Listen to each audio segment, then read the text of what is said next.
Today I'm going to be talking about my favourite poetry books. Those that know me know that I love my poetry, so I've got quite a selection sat here on my knee. I write poetry myself. I'm involved in going to a lot of poetry events that happen in my local area.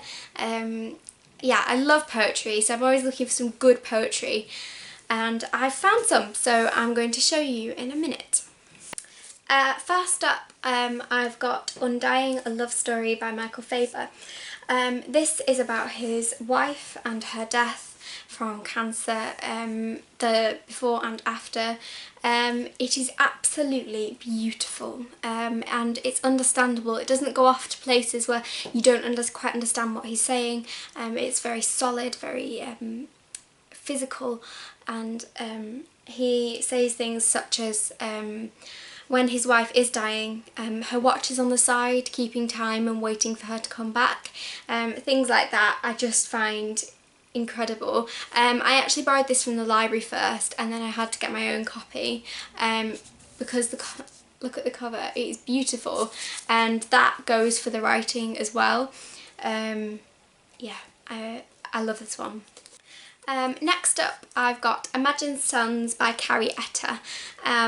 Carrie gave her son up for adoption when he was born, and it's about all the things he could be now, and she's constantly looking out for him when she's out and about doing her business. I think this is extremely cleverly written.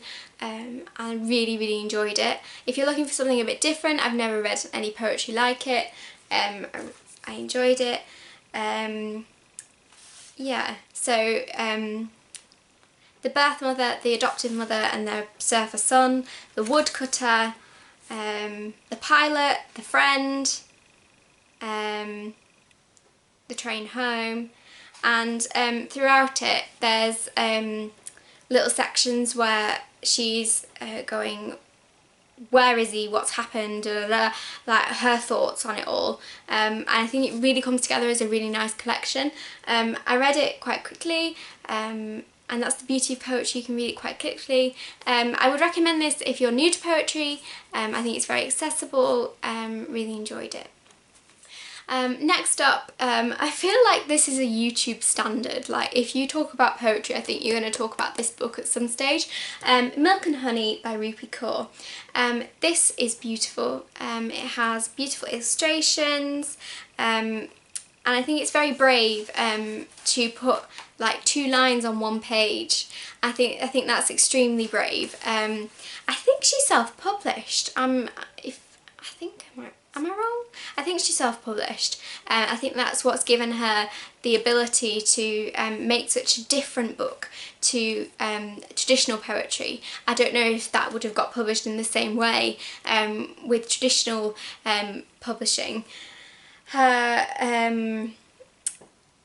It's beautiful and it's nice and soft, and it's about I think it's the loving, the breaking, the healing. I think that's what it's split up into. I might be wrong.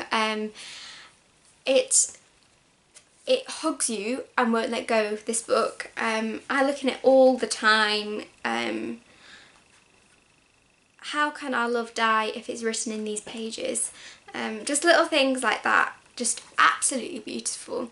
I'd recommend this to anyone who's had a breakup and needs to, you know, take a step back and have a read.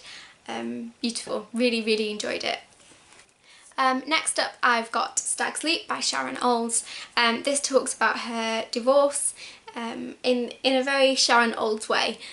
So she has won numerous prizes for her work. I think her work is very innovative and different to poetry that you read elsewhere.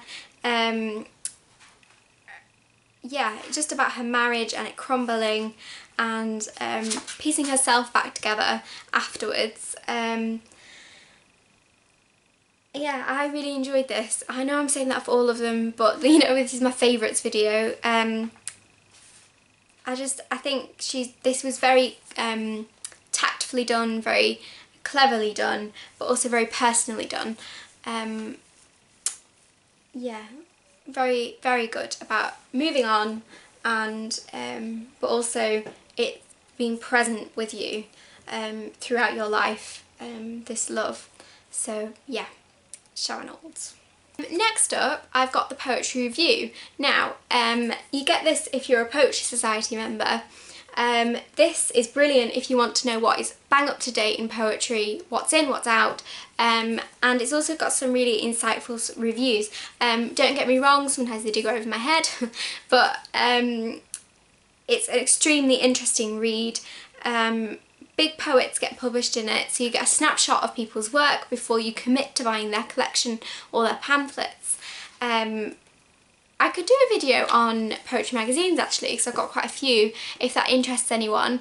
I think this is a brilliant magazine, and the Poetry Society is well worth having a membership because they have competitions and opportunities, and you get sent a newsletter quite often.